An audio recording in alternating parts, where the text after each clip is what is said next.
Hi students, कैसे हो आप सब लोग। उम्मीद करता हूँ सब बहुत बढ़िया होंगे। और आज अपन देखने जा रहे हैं करंट इलेक्ट्रिसिटी।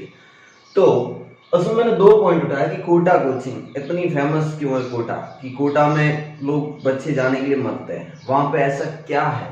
दूसरी चीज, क्या इन रियलिटी स्कूल में एडवांस लेवल चीज है ये, मतलब हर कोटा को छोड़ के क्या एडवांस लेवल पढ़ाया जाता है क्या। तो बहुत कम जगह पढ़ाया जाता है, ऐसा नहीं बोल रहा हूँ नहीं, आजकल तो हर जगह सेंटर खुल गए। लेकिन इन रियलिटी कोटा में कैसी पढ़ाई करवाई जाती है एडवांस लेवल से, वहाँ सारे टीचर एक से बढ़ के एक। इवन मैंने भी एडवांस लेवल की कोटा में प्रिपरेशन करके आया हूँ।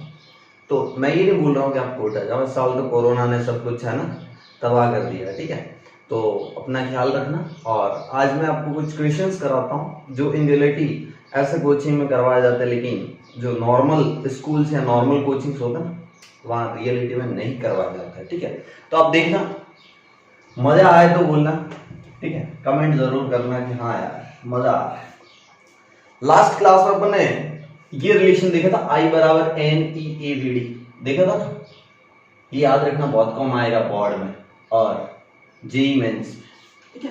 आई बराबर N E V D, current और वी डी क्या, ड्रिफ्ट वेलोसिटी, ए क्या cross section area, E charge of electron, N number of free charge carrier per unit volume, ठीक है। और आई क्या है, इलेक्ट्रिक करंट। ये फॉर्मूला देख लिया था। उसके बाद अपन एक रिलेशन एस्टेब्लिश किया था जो ओम्स लॉ में होता है, V बराबर ऐसा होता है 2m upon N E square tau L upon A, और उसके बाद था I। फिर मैंने यहां से दिखा था कि this is the potential difference proportional to I। ये पूरी चीज क्या है, कांस्टेंट, और इसी को अपन ने क्या माना था, रेजिस्टेंस। हो सकता है आपके एनसीईआरटी में 2 ना दिखे, हो सकता है आपके एनसीईआरटी में 2 ना दिखे, कोई प्रॉब्लम नहीं, टेंशन नहीं लेना, ये वाली चीज आपको मिल जाएगी। अब देखो, इसको मैंने रेजिस्टेंस कंसीडर किया, तो यहां से रेजिस्टेंस पता चला कि resistance is directly proportional to L upon A। Resistance is directly proportional to L upon A। L is length of conductor, A cross section area. बच्चे यही समझता है, लेकिन रेजिस्टेंस की बहुत अच्छी अच्छी बातें होती है जो मैं आपको बताते जाऊंगा। M N E square tau, tau को बोला था रिलैक्सेशन टाइम, ई और एन के बारे में आपको आइडिया है, ठीक है। अब समझते हैं कि आर प्रोपोर्शनल टू दिस, यहां से ये वाला फैक्टर क्या हो गया, ये फैक्टर होता है resistivity. Resistivity equal to M upon N E square tau. मैं इसको 2 लिखता हूं, ठीक है, okay, N E square tau, ठीक है। आप परेशान मत होना, है ना। R proportional to L upon N, ये मैंने प्रूफ करवा दिया लास्ट लेक्चर में, ये मैंने प्रूफ करवा दिया। अब देखते हैं कि रेजिस्टेंस कैसे कैलकुलेट करते हैं। बच्चे क्या करते हैं, 10th लेवल में पढ़ लिया होता है, सीरीज पैरेलल कॉम्बिनेशन, और फिर नाचने लगते हैं। क्या करने लगते हैं, नाचने लगते हैं। इन रियलिटी ओलंपियाड, और उसकी मैं बात करूं ओलंपियाड और एडवांस की, ओलंपियाड और एडवांस की बात करूं इन रियलिटी, अब देखना सवालों का लेवल कैसा होता है।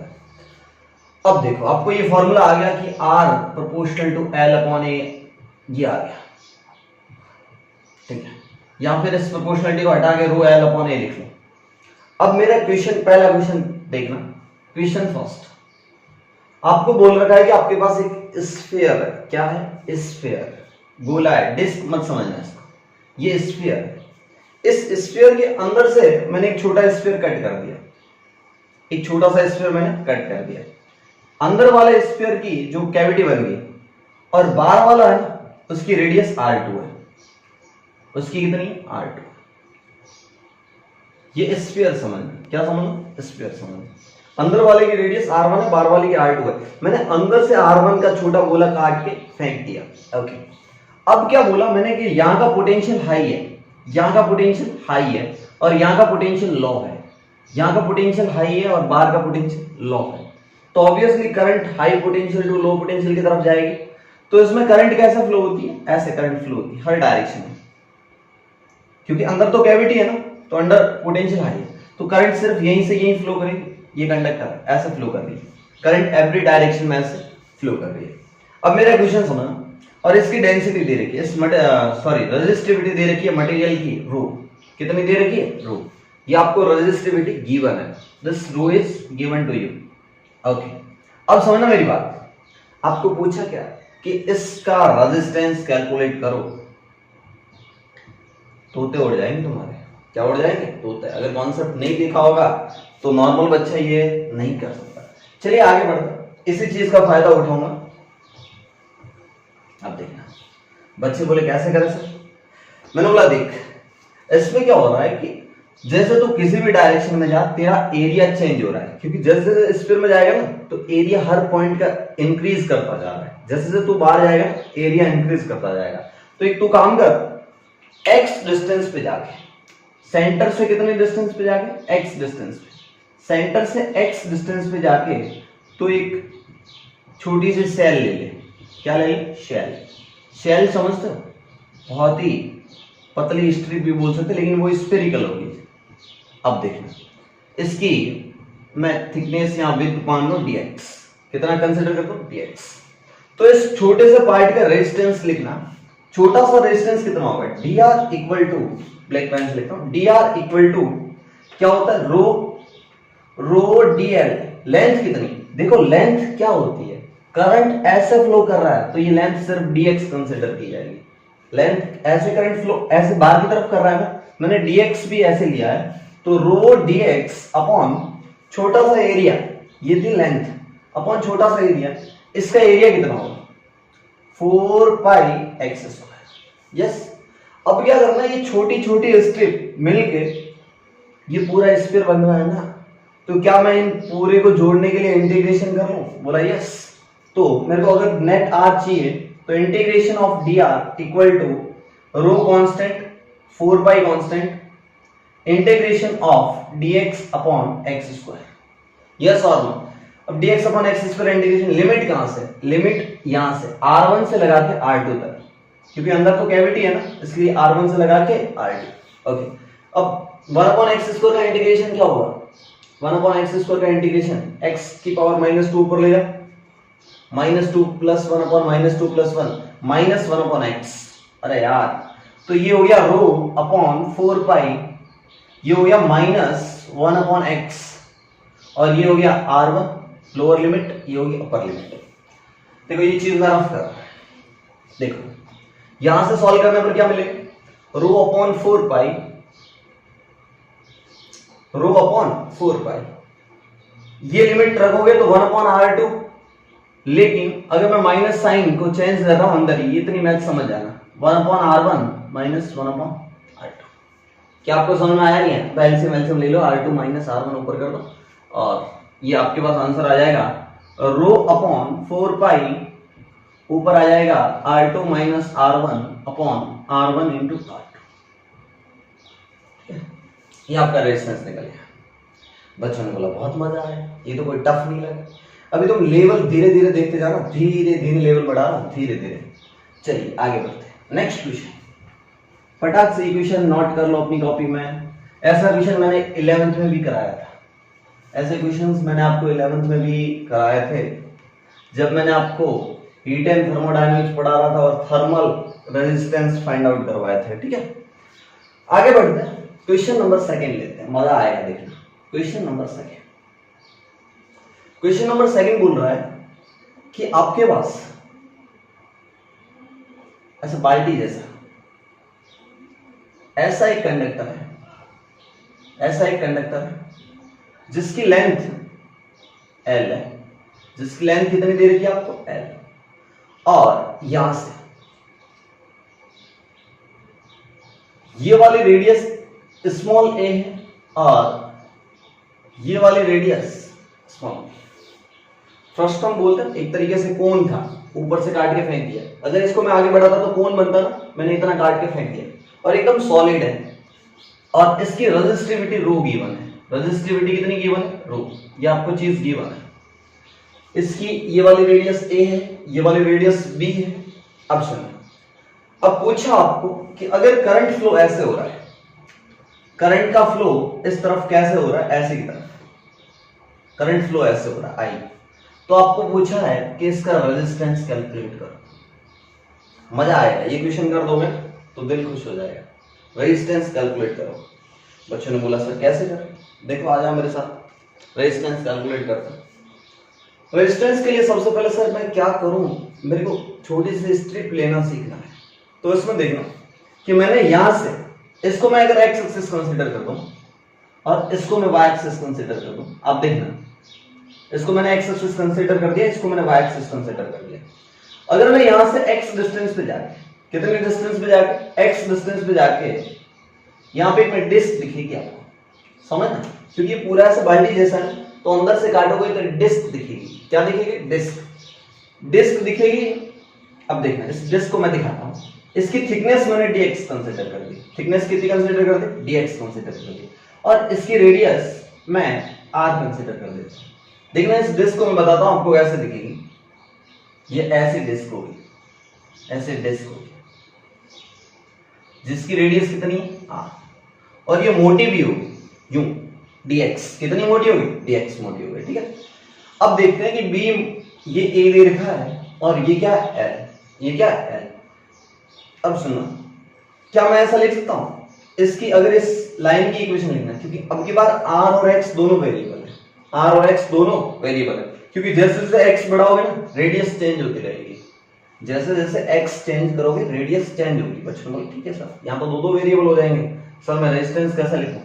बच्चे ने बोला सर रेजिस्टेंस ऐसा लिख लो, dr equal to rho, current कैसा फ्लो होता है? ऐसे।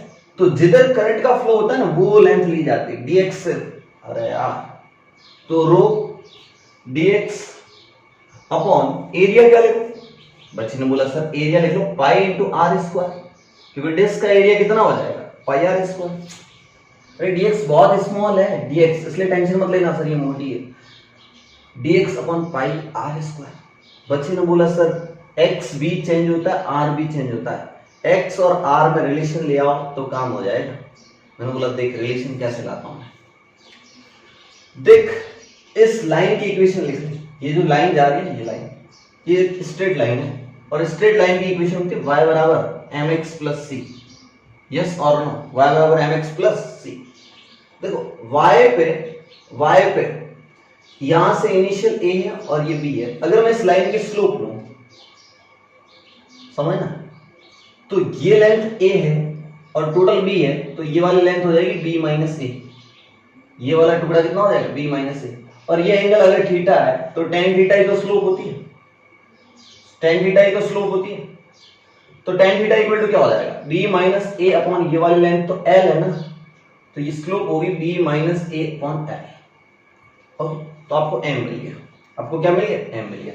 और जो y पे चेंज हो रहा है वो तो रेडियस है ना, तो रेडियस इक्वल टू m कितना आया? b minus a upon l into x plus c। अब c क्या होता है?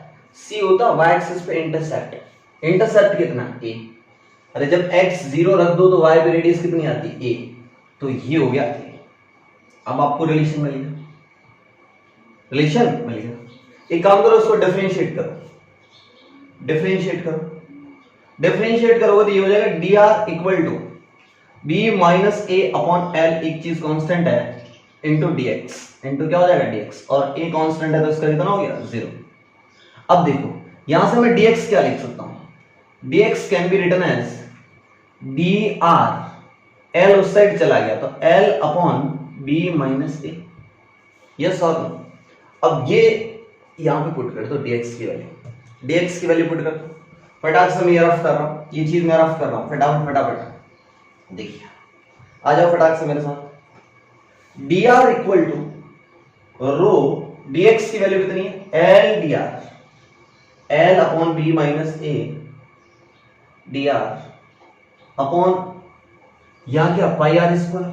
तो पाई को मैंने एज इट इज रखा और आर स्क्वायर यहां ले लिया। अब क्या कर दो? इंटीग्रेट कर दो। इंटीग्रेट कहां से कहां करना है? अब r की लिमिट कहां से? देखो r की मिनिमम वैल्यू a है, मैक्सिमम वैल्यू कहां है? b तक, तो लिमिट a से b तक। यस और नो? और 1 अपॉन x स्क्वायर का भी इंटीग्रेशन किया, माइनस 1 अपॉन x आता है। सिमिलरली इसका भी वही आएगा, रो l upon pi b minus a minus 1 upon r। पता तो मैथ्स वाले स्टूडेंट हो, इसलिए मैं थोड़ा गेम खेलता हूं। इस माइनस को हटाऊं तो लिमिट चेंज हो जाती है, ठीक है, ज्यादा नहीं करना है ना, तोते उड़ जाएंगे तुम्हारे। रहने दो, ये a और ये b, क्या पता तुमने इंटीग्रेशन नहीं पढ़ा हो। आगे बढ़ते तो ये कितना हो जाएगा? रो l upon pi b minus a limit रखो, तो यहाँ पे -1/b हो जाएगा और a वाला प्लस हो जाएगा, इसलिए मैंने ऐसे रीअरेंज करके ऐसे लिखे। अब क्या करो, एलसीएम लो, देखो b - a कैंसिल हो जाएगा और फाइनल आंसर आ जाएगा रो l अपॉन, आपको विजिबल है नहीं है, यहाँ लिखता, ये वाली चीज मैं रख, फर्दर यहां से मैं लिख रहा हूं resistance equal to rho l upon pi b minus a। ये एलसीएम लोगा, a भी आ जाएगा, b माइनस a ऊपर बन जाएगा, b माइनस a ऊपर बन गया, नीचे a भी बन गया, b माइनस a से b माइनस कैंसिल हो गया, r इक्वल टू हो गया रो l अपॉन पाई ab। तो this is your final answer, ये आपका रेजिस्टेंस आ गया, ये आपका क्या आ गया, रेजिस्टेंस आ गया। मजा आया होगा, अगर अभी भी मजा नहीं आया तो अभी देखना मजा। चलिए आगे बढ़ते हैं, नेक्स्ट क्वेश्चन में तो आनंद आ जाएगा, क्या आ जाएगा, आनंद, तुम्हें आनंद की अनुभूति होगी। चलिए नेक्स्ट क्वेश्चन नंबर थर्ड समझ। आपने कभी रेडियो में से वो गोल गोल चुंबक नहीं आता, एकदम गोल चुंबक आता है वो कड़े की तरह, देखा होगा, तो वो चुंबक ऐसा है, दिखने में ऐसा दिखता है, ऐसा ऊपर से देखो फिर ऐसा दिखता है, ऐसा करके ऐसा, रुको, अगर मैं देखूं तो ऐसा ही दिखता है। मैंने क्या किया, इसका ये वाला पोर्शन, यहां से यहां तक का पोर्शन, इतना टुकड़ा मैंने कट करके ले लिया, ये टुकड़ा मैंने मेरे पास रख लिया, तो उस टुकड़े को मैं बनाने की कोशिश कर रहा हूं कि इन रियलिटी 3D में कैसा दिखता। तो वो टुकड़ा कुछ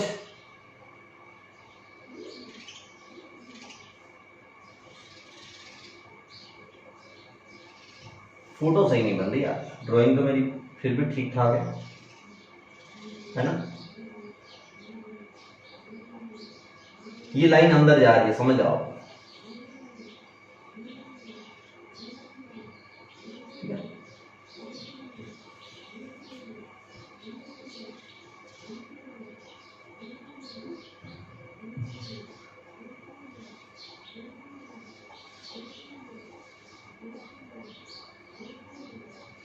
वो जो डॉट डॉट वाली लाइन है वो नीचे से मिल रही है। ये मैंने एक तरीके से क्वार्टर बोल सकते हैं इंग्लिश में, क्वार्टर यानी कि 1/4 टुकड़ा मैंने काट के ऐसे ले लिया। अब मजे वाली बात है, ये है इसकी सेंटर से इनर रेडियस a थी और आउटर रेडियस b थी, इनर रेडियस a थी और आउटर रेडियस b थी, कहीं ना कहीं इसका सेंटर यहां पे होगा, बोले तो ये वाली आपको दे रखा है a और ये वाली आपको दे रखा है, विजिबल नहीं हो रहा है ना, रेड मार्कर अच्छा नहीं चल रहा है, कोई नहीं, ये वाली आपको दे रखी है b, कितनी दे रखी है b, ओके, और इसकी ये वाली हाइट है ना, हाइट ये आपको दे रखी है h, हाइट कितनी दे रखी है h, जब काटने पर ये हाइट मिले तो मेरे को h मिले, कितनी मिले h।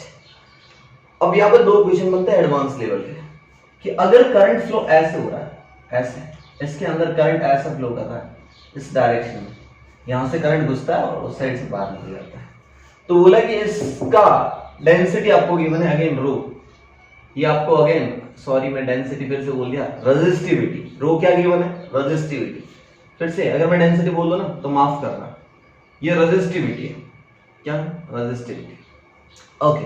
आपको पूछा कि इस केस में करंट ऐसा फ्लो हो रहा है तो आपको रेजिस्टेंस कैलकुलेट करना है, फर्स्ट केस ये, तो आपको रेजिस्टेंस कैलकुलेट करना है, मजा आ जाएगा, कैसे करते हैं देखते, कैसे करते हैं, करो कोशिश करो, रफ कॉपी में फिर मत खराब करना, रफ कॉपी में कोशिश तो कर लो।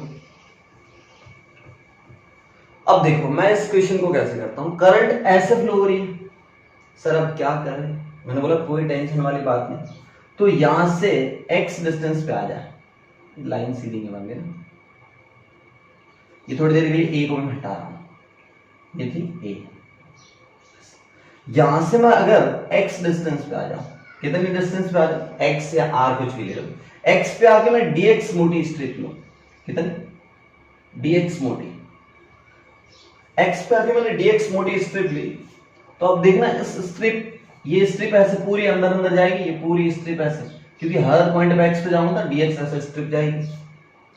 अरे dx ऐसे तो जाएगी ना, dx पूरी अंदर, ऐसे तो dx जाएगी ना अंदर अंदर। बच्चे ने बोला ठीक है। तो अब देख dx में इस छोटे से पार्ट का रेजिस्टेंस लिख लो, इस छोटे से पार्ट का रेजिस्टेंस r लिखता हूं। तो इस छोटे से पार्ट का resistance dr equal to rho, length क्या है देखो, अब की बार लेंथ समझना, ये लेंथ करंट ऐसे थोड़ी फ्लो हो रहा है। बच्चे क्या करते हैं dx ले लेते, गलती हो जाती है, ऐसे dx थोड़े हो रहा है, करंट तो ऐसे फ्लो हो रहा है। तो आपको लेंथ इस पूरी स्ट्रिप की यहां तक लेनी पड़ेगी। अरे यार, तो सर जिसकी रेडियस मैंने x कंसीडर की, तो ये वाली लेंथ हो जाएगी पाई x बाई 2। अरे आर्क लेंथ क्या होती है, रेडियस इंटू थीटा, तो x इंटू थीटा कितना हो गया पाई बाई 2, क्योंकि 1/4 है ना, तो ये हो गया पाई x बाई 2। ओ सर लेंथ आ गई pi x by 2, this is the length upon area. अब क्रॉस सेक्शन एरिया तो ये वाला है ना, ये इसकी थिकनेस dx है और हाइट h है, तो नीचे आ गया dx into h, dx into h। बच्चे ने बोला सर इंटीग्रेट कैसे करूं, dx तो नीचे, dx तो कहां है नीचे। अब मैंने उसको समझाया कि इंटीग्रेशन ऐसे मत कर, उल्टा करके कर दे। बच्चे ने बोला उल्टा क्यों, क्योंकि इस बार देखना करंट ऐसे फ्लो हो रही है और dx dx dx ये छोटे छोटे रेजिस्टेंस है ना, यहाँ रेजिस्टेंस बनेगा, ये रेजिस्टेंस, ये सारे पैरेलल में हो जाएंगे, इसलिए पैरेलल में इक्विवेलेंट रेजिस्टेंस 1/r होता है। ओ हो, तो आपको r इक्विवेलेंट निकालना है तो 1/dr कर दो, तो 1/dr क्या हो जाएगा, ये हो जाएगा, उल्टा कर दो, इसको उल्टा कर दो। वैसे भी कॉमन सेंस है यार, dx ऊपर होना चाहिए ना, इतना माथा फोड़ी मत करो, upon rho pi x by 2। Okay, अब इसको इंटीग्रेट कर दो, r इक्विवेलेंट निकालना है तो क्या कर दो, इंटीग्रेट कर दो। तो यहां से क्या आ जाएगा 2h अपॉन रो पाई dx अपॉन x का इंटीग्रेशन क्या होता है ln x। अरे 1/x का इंटीग्रेशन ln x, लिमिट कहां से कहां तक, आप समझ, x की लिमिट कहां से कहां तक, इनर रेडियस कितनी a, आउटर रेडियस कितनी b, a से b तक। अब ln b माइनस a आएगा, मैं सीधा b अपॉन a लिख रहा हूं। कई बच्चे बोल रहे हैं ये भगवान कैसे लिख रहा है, ln b minus ln a, आपको प्रॉपर्टी याद होगी, तो यहां से क्या हो जाएगा 2h upon rho pi ln b upon a, ln b upon a। बहुत ही बेहतरीन क्वेश्चन था। चलिए, तो इस तरीके से तो कोटा में अच्छे से बैच होते हैं ना, स्टार बैच, टॉप बैच बनाते हैं सब, जो सबसे टॉप वाला। एक गलत चीज भी होती है वहां पे कि बच्चों में भेदभाव किया जाता है, कि जो ठीक ठाक एवरेज बच्चे होते हैं उनको पीछे रखने की कोशिश करते हैं। हो सकता है वो अच्छा कर सकते हैं, ऐसा नहीं कर सकते, बहुत अच्छा करते हैं उनमें से भी, बट फिर भी उनकी सोच अलग है। आप मजे लो यहाँ से, ln b बाई a। चलिए, आपको तो एक अच्छा टीचर मिला है ना, ठीक है, खुश हो जाओ, तुम किस्मत वाले हो ना, इसलिए। चलिए आगे बढ़ते हैं, क्वेश्चन नंबर 4। इसी थर्ड क्वेश्चन को क्वेश्चन 4 बना देता हूं। इस क्वेश्चन में आप एक काम कर देना, क्वेश्चन 4 रहने देता हूं, इसमें एक और काम कर देना, करंट ऐसे की बजाय अब की बार करंट ऐसे फ्लो करा देना। करंट ऐसे फ्लो कर रहा है, जो उस फोटो था ना, फटाक से मेरे को फिर से फोटो बनाना पड़ेगा। मेरी ड्राइंग तो एक तो बहुत अच्छी है, अब की बार आप समझ जाओ कि करंट ऐसे फ्लो हो रहा था, पिछली बार ऐसे फ्लो हो रहा था, इस बार करंट ऐसे फ्लो हो रहा है। तो इस बार आपको रेजिस्टेंस कैलकुलेट करना है। क्या करना है, रेजिस्टेंस कैलकुलेट करना है। ये क्वेश्चन ऐसे मैंने छोड़ दिया, कर लेना चाहिए आप, ये क्वेश्चन भी कर लो, ठीक है। ड्राइंग तो मैं मास्टर हूँ ड्राइंग में, तो इनर रेडियस ए, आउटर रेडियस बी, उस हिसाब से कर लो। बच्चे ने बोला सर अब क्या करूं, मैंने बोला चिंता क्यों करता है, वापिस x पे जा, dx मोटी स्ट्रिप ले। ये dx मोटी इतनी दिखा रहा हूं, बस बहुत स्मॉल है। अब देखो इसका रेजिस्टेंस कैसे लिखोगे, अब की बार करंट तो ऐसे फ्लो कर रहा है ना, तो लेंथ तो dx हो गई ना इस टुकड़े की। यस सर, तो मैंने बोला बच्चे को बोला dr लिख, तो बोला रो l कितना dx अपॉन एरिया कितना। अब की बार एरिया देखना, अब की बार एरिया देखना अच्छे से, ये एरिया इस पूरी स्ट्रिप का लेना पड़ेगा, ऐसे करके ऐसे। अरे यार, उस स्ट्रिप का एरिया क्या होगा, एक तो हाइट और एक ऐसे पाई आर एक्स बाई टू करके ऐसे था ना, पाई आर एक्स बाई टू। एक तो height H H H H सब जगह, और ये कितना घूम रहा है, पाई एक्स बाई टू। तो ये कितना हो गया, H into pi x by two. यही तो ना, कुछ गड़बड़ है क्या? देख लो सब सही हो रहा होगा।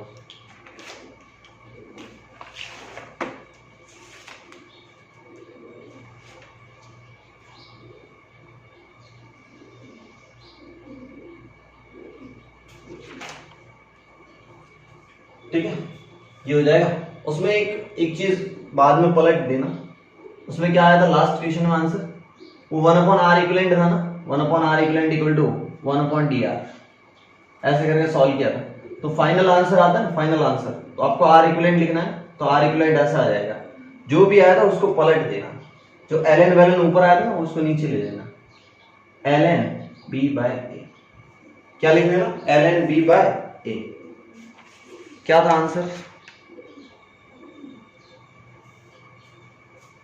रो पाई और नीचे 2h था, जो भी था ऐसे करके आंसर लिख लेना, रो पाई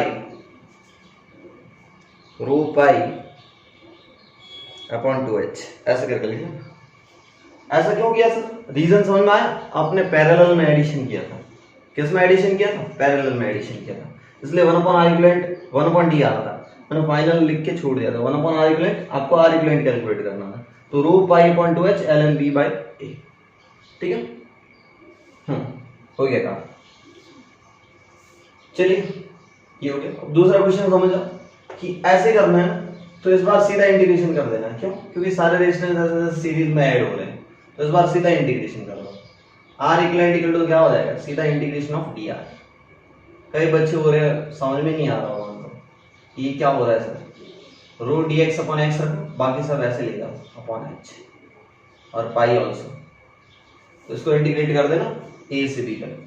ये काम खुद से कर लेना, इतना काम तो कर सकते हैं, इंटीग्रेशन मैथ्स का काम कर लिया, अगर कॉन्सेप्ट आपको बता दूंगा।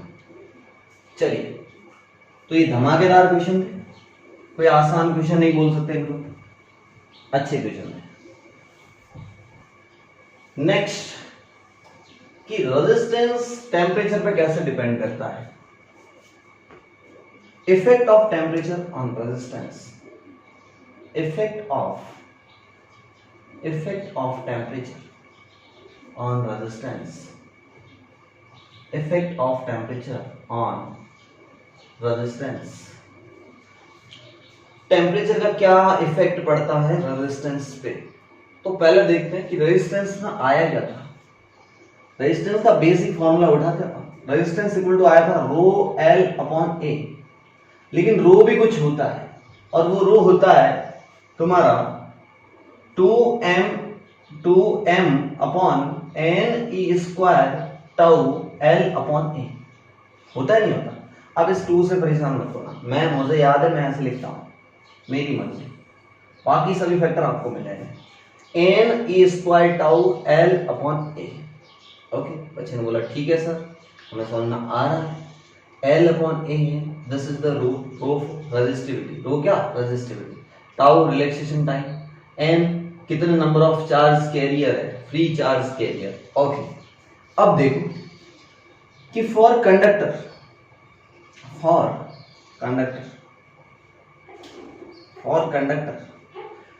में क्या होता है कि आपके पास ये जो कंडक्टर है, दो बातें करूंगा, for conductor and for semiconductor, दो चीजों के लिए मैं कैलकुलेट करवाऊंगा, for conductor and for semi conductor and for semiconductor. Insulator की क्या बात, उसमें करंट फ्लो ही नहीं करता कई बच्चे सोच रहे हो वो क्यों नहीं करवा रहा है ना। अब देखो इसमें क्या होता है, इलेक्ट्रॉन फ्री रहते हैं, इतने भी फ्री नहीं कि बाहर घूम के आ जाए, इसके अंदर अंदर मूव कर सकते हैं, पर जब तक कोई बाहर से बैटरी कनेक्ट नहीं होती तब तक इलेक्ट्रॉन रैंडम मोशन करते हैं।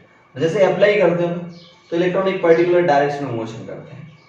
अब क्या होता है कि इनका टेम्परेचर बढ़ाओ, इनका टेम्परेचर इंक्रीज करो। अगर मैं कंडक्टर का टेम्परेचर इंक्रीज करता हूं तो रेजिस्टेंस भी इंक्रीज करता है, टेम्परेचर इंक्रीज करने पर रेजिस्टेंस इंक्रीज करता है, पर क्यों करता है? ये क्वेश्चन मजेदार है कि क्यों करता है, रीजन सुनना।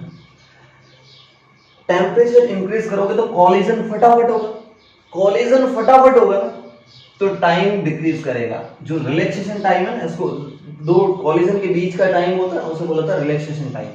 तो टाइम कम हो जाएगा, और जैसे टाइम कम हो जाएगा ना, तो यहाँ पे देखो टाइम देख लो, ये एम तो फिक्स है, ई फिक्स है, सब कुछ एम वगैरह फिक्स है, ये वाला टाइम कम हुआ, टाइम कम हुआ तो रेजिस्टेंस इंक्रीज करना चाहिए ना।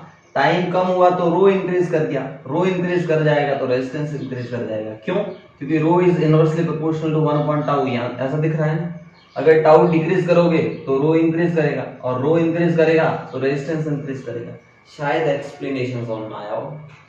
तो बोला सर सेमीकंडक्टर के लिए फिर कहानी बताओ। अब सेमीकंडक्टर के लिए खुद से सोचना। ओके, सेमीकंडक्टर में क्या होता है? अब मैं सेमीकंडक्टर की बात करता हूं।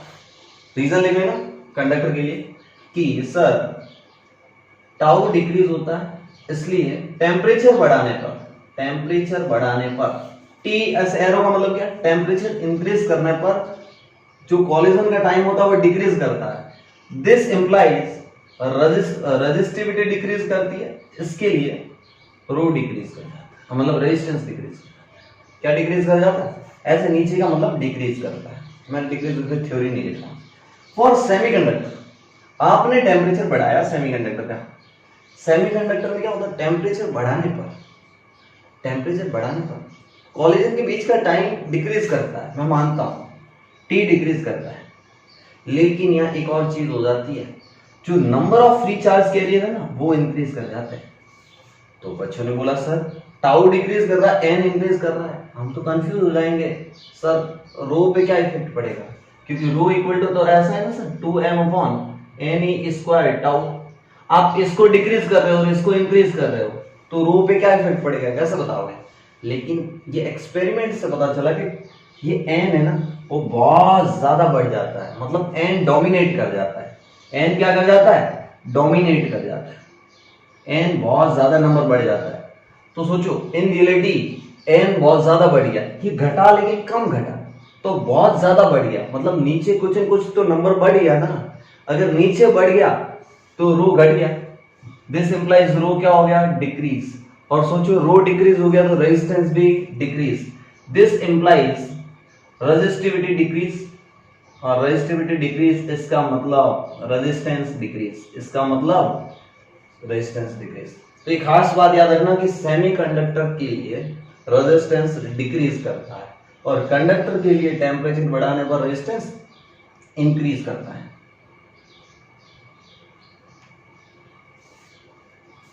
एक गलती हुई है, माफ करना। टाउ डिक्रीज किया, मैंने बहुत बड़ी गलती की।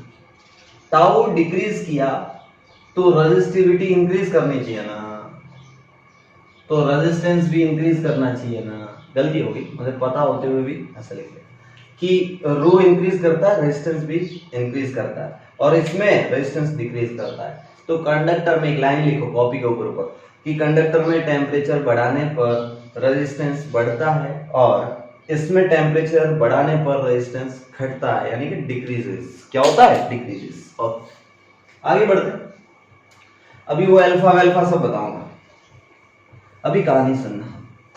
ये एक बेसिक था जो नहीं बताया जाता, एनसीईआरटी में होता है पर बताया नहीं जाता। आगे बढ़ते, जो आपको चाहिए ना वो बताता। आपने 11th क्लास में पढ़ा होगा L proportional to initial length, ये जो L इनिशियल होती थी L नॉट, अगर मैं इसका टेम्परेचर बताऊंगा तो change in length also proportional to dt, change in temperature, yes और नो।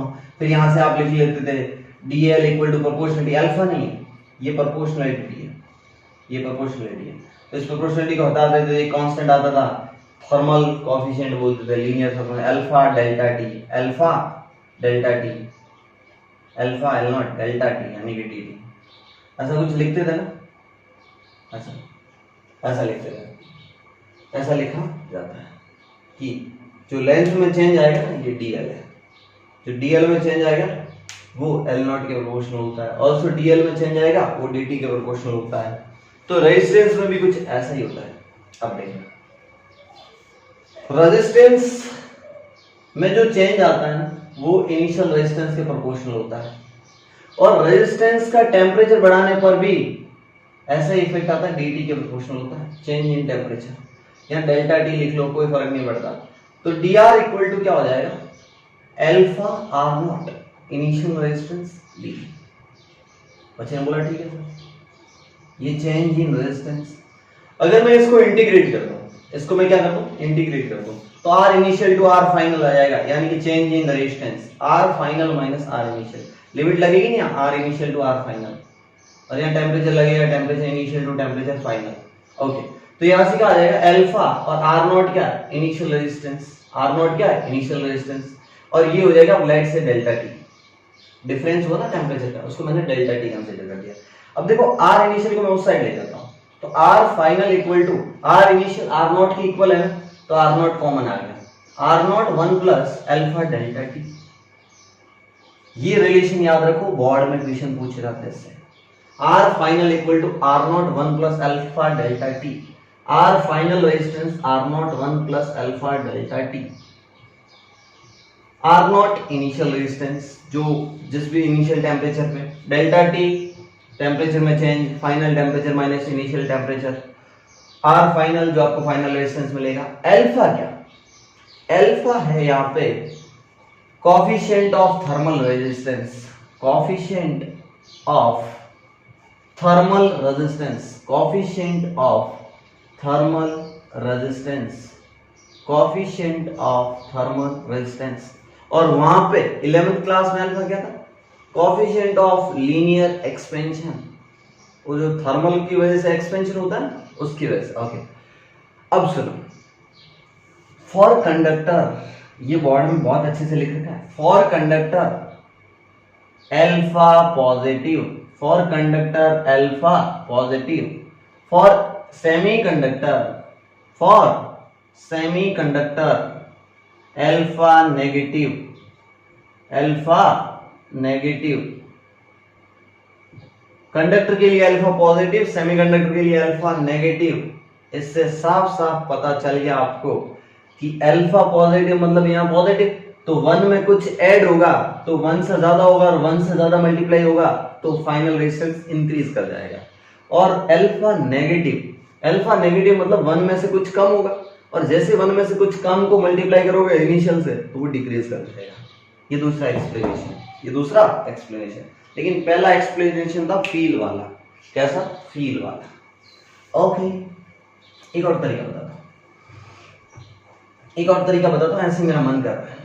ये फॉर्मूला याद रखे ना, कॉपी के ऊपर चढ़ा दो, जो जो फॉर्मूला कॉपी के ऊपर चढ़ाने को बोल रहा हूँ बोर्ड में बहुत काम आते हैं, और जेईई मेंस में ऑल्सो।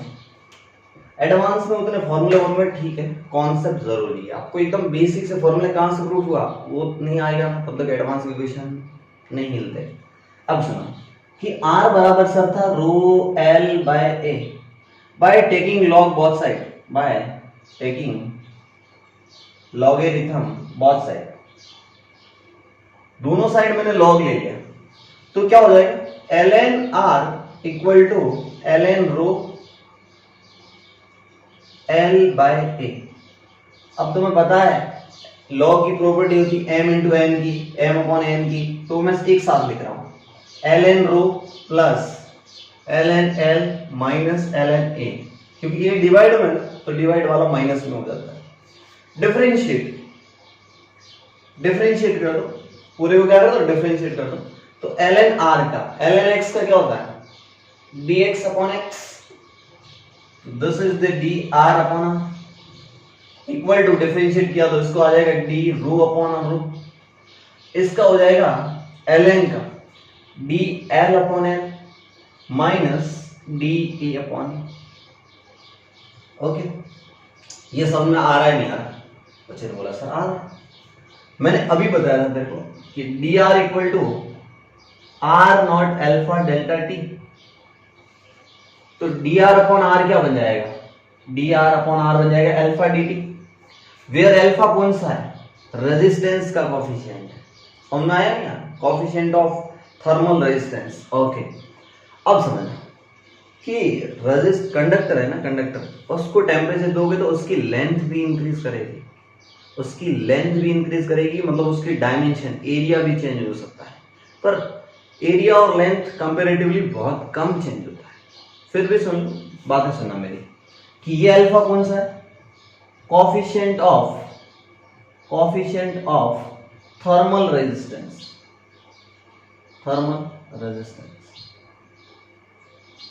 और एक और में जो लेंथ है ना, लेंथ, और जैसा डी रो अपॉन रो है ना, अब समझना कि जैसे आर में आया था ना, R final equal to R initial R naught था 1 प्लस अल्फा डेल्टा टी।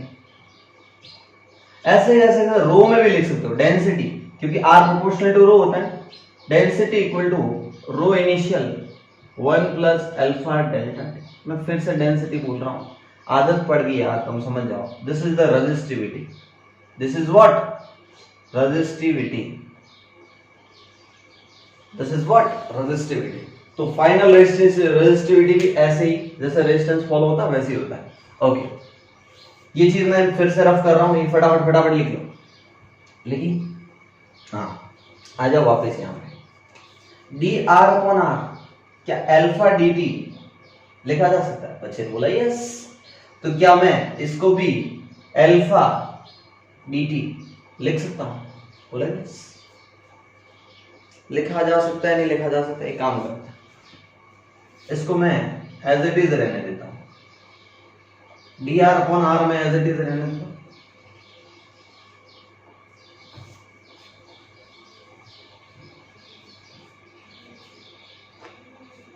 हाँ, डिफरेंशिएट किया, D R upon R, D rho upon rho, D L upon L, D A upon A, differentiate कर दिया। बोला कि सर ये differentiate तो किया, लेकिन टेम्परेचर बदलने पर सर रेजिस्टिविटी भी बदलती है, और टेम्परेचर बदलोगे ना तो कंडक्टर होगा, कंडक्टर एक मटेरियल है, तो उसकी लेंथ भी चेंज हो जाएगी, मतलब उसकी डायमेंशन एरिया भी बदल जाएगा। ओहो सर, ऑन इंक्रीजिंग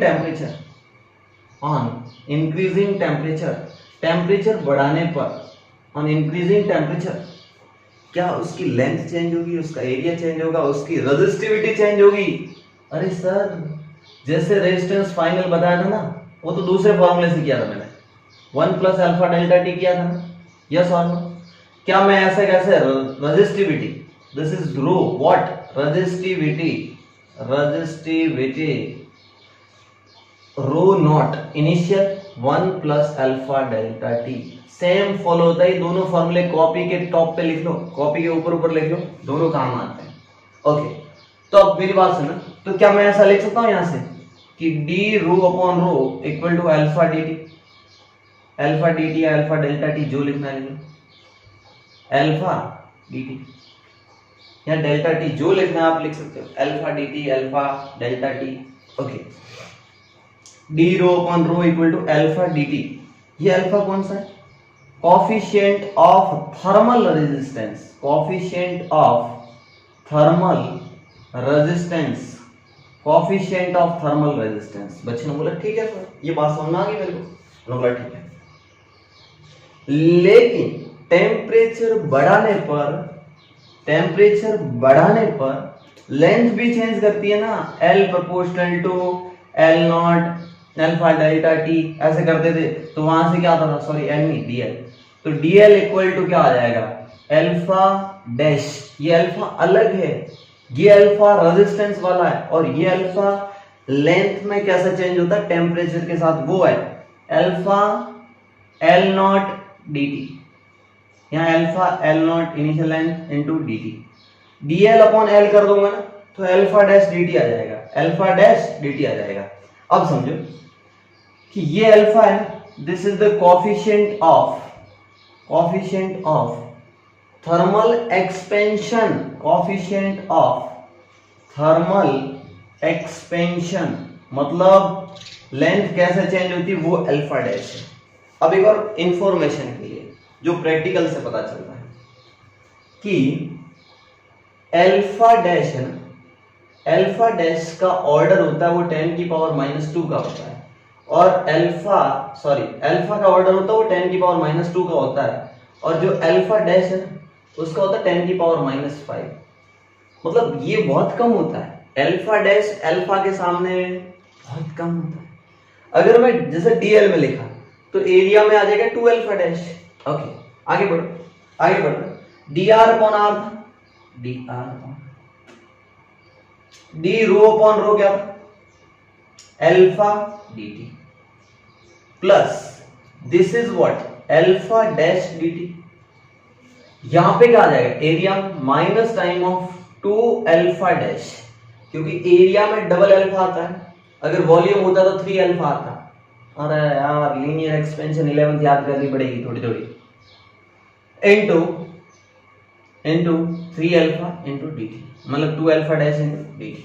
बच्चों बोला ठीक, एक अल्फा डी टी कट जाएगा, तो यहां से मेरे पास क्या आएगा, मैं ये चीज फिर से रफ कर उस चीज को वापस लाओ वहां से। D R upon R equal to alpha alpha dash alpha minus alpha dash, क्योंकि एक तो इससे कट जाएगा, एक कट गया, माइनस का अल्फा डैश डी टी बच गया, तो वहां से ये आ गया। अब खास बात समझना कि अल्फा होता है ना, अल्फा ये होता है 10 की पावर -2 ऑर्डर का, और ये होता है 10 की पावर -5 ऑर्डर का। मतलब इनके बीच का गैप है ना, वो 1000 या उससे भी ज्यादा आता है। इसलिए अल्फा माइनस अल्फा डैश क्या मैं नियरली इक्वल टू अल्फा लिख सकता हूं, क्योंकि अल्फा डैश बहुत छोटा है। 1000 में से 1 माइनस करो, 999 को मैं 1000 वापस लिख सकता हूं। तो ये मतलब एजम्पशन लेने पर D R upon R equal to आ गया मेरे पास अल्फा डी टी, तो यहां से आ गया D R equal to R alpha delta T. ऐसे भी ला सकते हो, बहुत सारे तरीके होते हैं, ऐसे मैंने बता दिया। ये मत लिखो चलेगा, क्योंकि बोर्ड वालों को समझ में जैसे कॉपी चेक करेंगे तुम्हारी, उनको ये नहीं समझ में आएगा। आप भले सही हो, लेकिन ऐसे बता रहा हूं कि ऐसा तरीका भी है।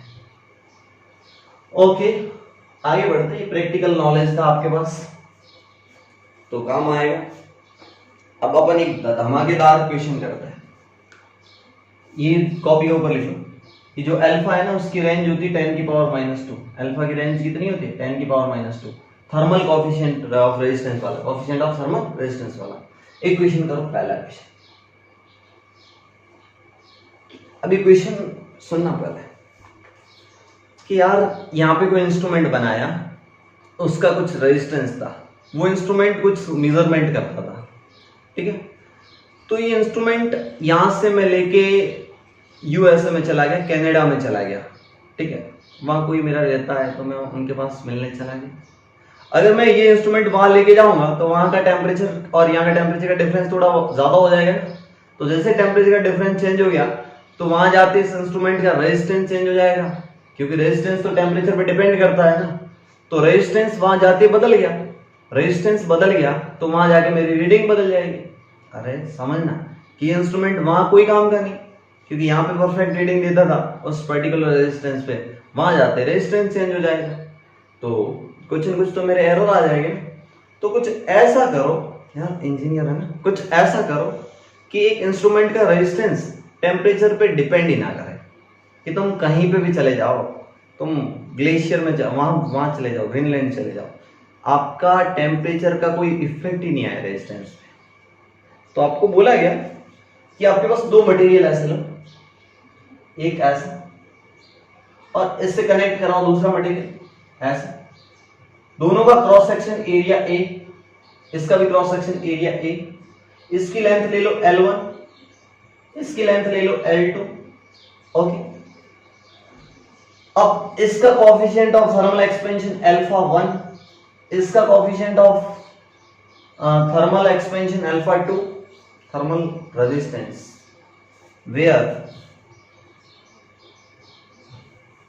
alpha 1 and alpha 2 are coefficient of thermal resistance। बच्चे ने बोला ठीक है सर, समझ में आ गया हमको। मेरा क्वेश्चन सुनो, फाइंड रिलेशन बिटवीन, आपको एक रिलेशन बताना है, find relation between L1, L2, alpha 1 and alpha 2 such that, ऐसे बताओ, such that the total resistance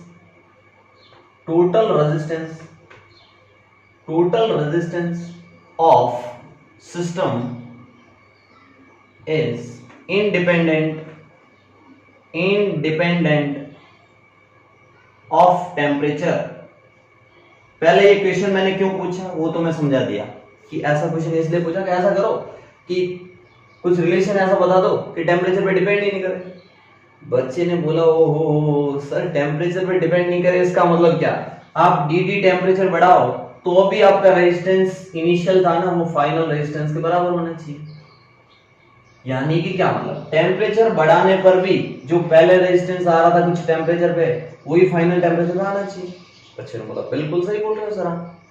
मैंने बोला इनिशियल रेजिस्टेंस जो टेम्परेचर कुछ था उस टाइम रेजिस्टेंस क्या लिखोगे इसका रेजिस्टेंस लिखोगे सर रो, और दोनों की रेजिस्टिविटी आपको दे रखी रो, दोनों की रेजिस्टिविटी कितनी गिवन है रो, तो इसके लिखोगे सर रो L1 अपॉन एरिया।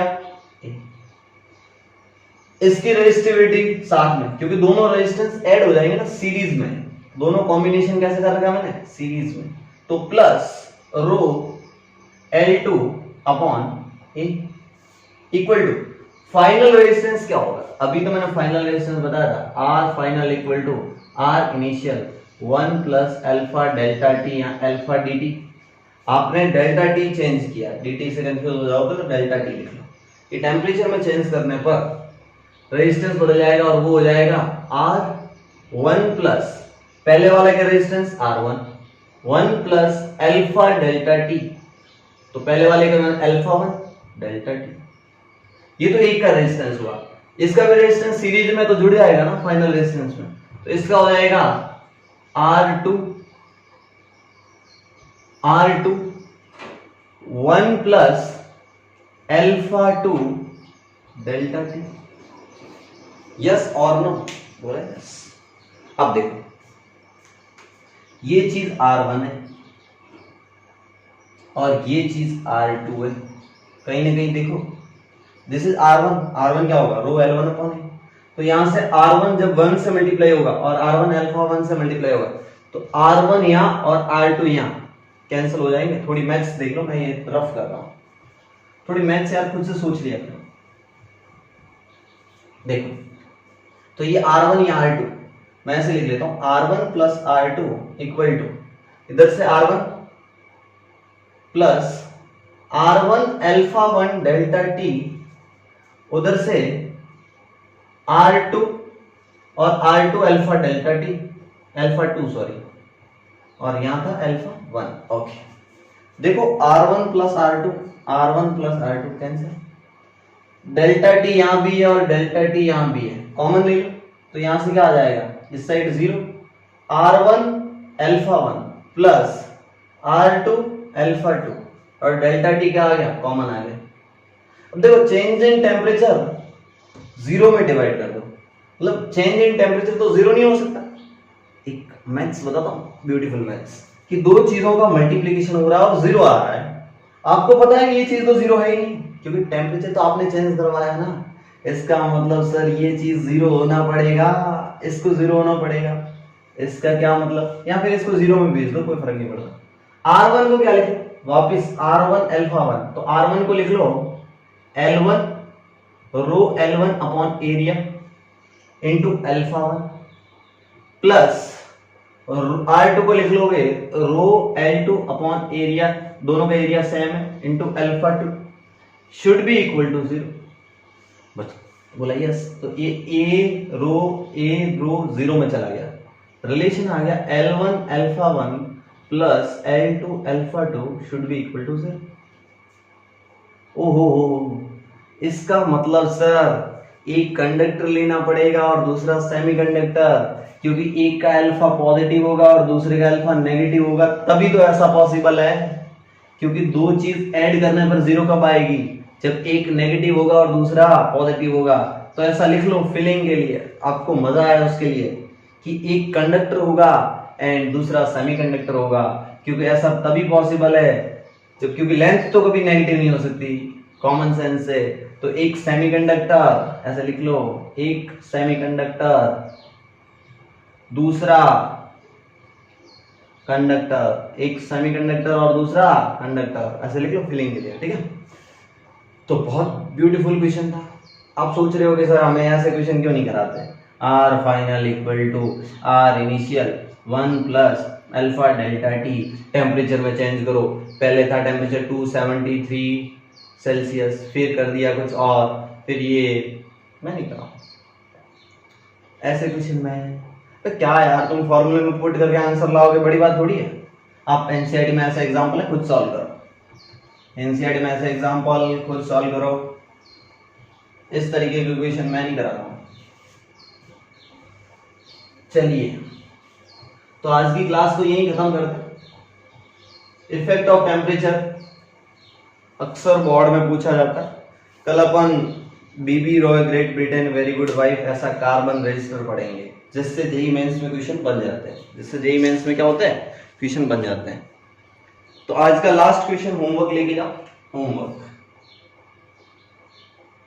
लेके जाओ कि आपके पास एक रजिस्टर था, कहीं ना कहीं कंडक्टर है, तो उसका रेजिस्टेंस होगा नहीं होगा, बोला हो।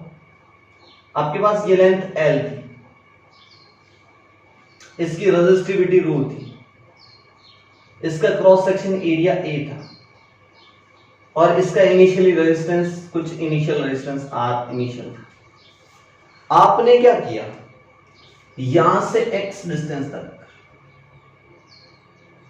कितने डिस्टेंस तक, x डिस्टेंस तक, इतने टुकड़े को आपने पीटा, कूटा, हथौड़े से कूटा और पतला बना दिया। ऐसे किया, कैसे किया सुनना, इसके नीचे फोटो बनाता, मजा आएगा। x डिस्टेंस तक यहां तक रख और कूट के लंबा कर दिया। ये था ना मोटा, इसको कूट के पतला कर दिया। और अब इस टोटल लेंथ होगी 1.5 L। अब टोटल लेंथ इनिशियली L थी ना, तो अब 1.5 L होगी total length, 1.5 L, total length 1.5 L होगी। तो सुनना कि इनिशियल रेजिस्टेंस, अब इसका फाइनल रेजिस्टेंस आता है, इसका जो फाइनल रेजिस्टेंस आता है वो 4 टाइम्स ऑफ इनिशियल रेजिस्टेंस आ जाता है। कितना आ जाता है, फाइनल रेजिस्टेंस आ जाता है 4 टाइम ऑफ इनिशियल रेजिस्टेंस। ये आपको गिवन है। पूछा क्या कि आपको यहां से कितना पीटना पड़ेगा, x की वैल्यू कैलकुलेट करो, x की वैल्यू कैलकुलेट करो कि x क्या होगा। मेरा क्वेश्चन फिर से समझ में आया कि आपके पास एक कंडक्टर था या रेजिस्टर बोल दो, इसका रेजिस्टेंस R इनिशियल था, कुछ लेंथ L थी, रेजिस्टिविटी रो थी, एरिया A था। मैंने क्या किया, x डिस्टेंस तक कूट के पतला कर दिया और इसको बढ़ा के 1.5 L तक का बना दिया। मतलब इसमें कोई चेंज नहीं किया, इसके पीछे भी वाले को चेंज कर दिया। ओके, तो आपको फाइनल लेंथ 1.5 L मिलती है और इसका रेजिस्टेंस कैलकुलेट कर दो तो फाइनल रेजिस्टेंस इनिशियल रेजिस्टेंस का 4 टाइम्स आता है। तो आपको पूछा कि x की वैल्यू क्या होगी। क्या समझ में आया नहीं आया क्वेश्चन, तो आपको x की वैल्यू बतानी है। एक क्वाड्रेटिक इक्वेशन बनेगी और तुम्हारे तोते उड़ेंगे। क्या उड़ेंगे, तोते। बस इक्वेशन बना के छोड़ देना, x की वैल्यू कैलकुलेट भले मत करना, पर इक्वेशन बना के छोड़ देना। इसकी इक्वेशन जरूर बनाना है ना, क्वाड्रेटिक इक्वेशन बनेगी। अगेन बोलता हूं, एक्स स्क्वायर वाली स्क्वायर इक्वेशन बनेगी, ठीक है। चलिए बाय, मिलते हैं कल। रेडी रहना एकदम एडवांस के लिए।